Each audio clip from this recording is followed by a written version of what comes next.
नमस्कार दोस्तों, आप देख रहे हैं आपका अपना YouTube चैनल डिजिटल हवेली। आपका स्वागत है हमारी खास पेशकश बिजनेस टॉक में।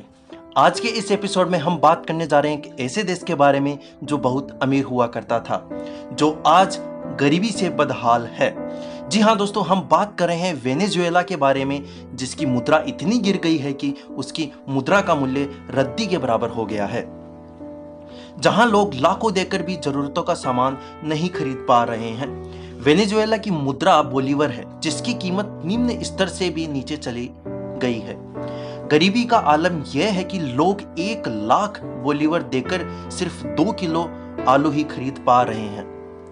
वहीं कुछ जरूरी सामान खरीदने के लिए बोरों में पैसा भरकर ले जाना पड़ रहा है। यह देश इतना कंगाल हो गया है कि सोना बेच बेच कर अपनी जरूरतों को पूरा कर रहा है। जो लोग सक्षम हैं वह डॉलर की ओर अपना रुख बदल रहे हैं और पलायन करने पर मजबूर हो गए हैं। महंगाई दर इतनी बढ़ गई है कि 10% से 20% नहीं, बल्कि 10 लाख फीसदी से 20 लाख फीसदी तक चली गई है। लोग 1 महीने कमा कर भी 2 दिन का खाना भी नहीं खा पा रहे हैं। अब आर्थिक संकट को दूर करने के लिए यह देश 1 लाख का नोट छाप रहा है। कैश की कमी के चलते अब वेनेजुएला बैंक नोट पेपर भी दूसरे देशों से मंगवा रहा है। वेनेजुएला अब तक 71 टन सिक्योरिटी पेपर खरीद चुका है। यह अब तक का सबसे बड़ा नोट होगा, जिसकी कीमत 1 लाख बोलीवर होने वाली है। 1 लाख बोलीवर नोट की कीमत सिर्फ $0.23 के बराबर ही होगी। इससे भी केवल 2 किलो टमाटर ही खरीद सकेंगे। पिछले कई सालों से वेनेजुएला की आर्थिक मंदी इसी तरह से चलती आ रही है। एक ऐसा देश जो तेल के भंडारों से पूर्ण हुआ करता था, आज उसकी हालत और पहचान एक गरीब देश के रूप में हो रही है।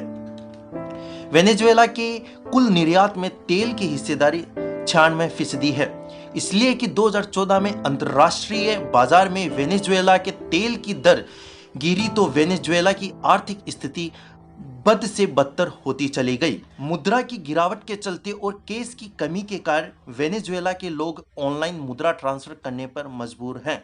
वही बात करें तो यदि आपको वेनेजुएला में कॉफी पीनी है तो उसकी कीमत 30 लाख बोलीवर है, जो अगले आने वाले सप्ताहों में हर सप्ताह उसकी कीमत दुगनी हो जाएगी। आर्थिक संकट से जूझते हुए वेनेजुएला सरकार ने पिछले कई सालों में नोट पर नोट छापती चली आ रही है, जिससे वेनेजुएला बोलीवर की कीमत गिरती चली गई। आज वेनेजुएला की हालत वहां की सरकार की नीतियां ही है, जिससे देश की अति मुद्रास्फीति से गुजर रहा है।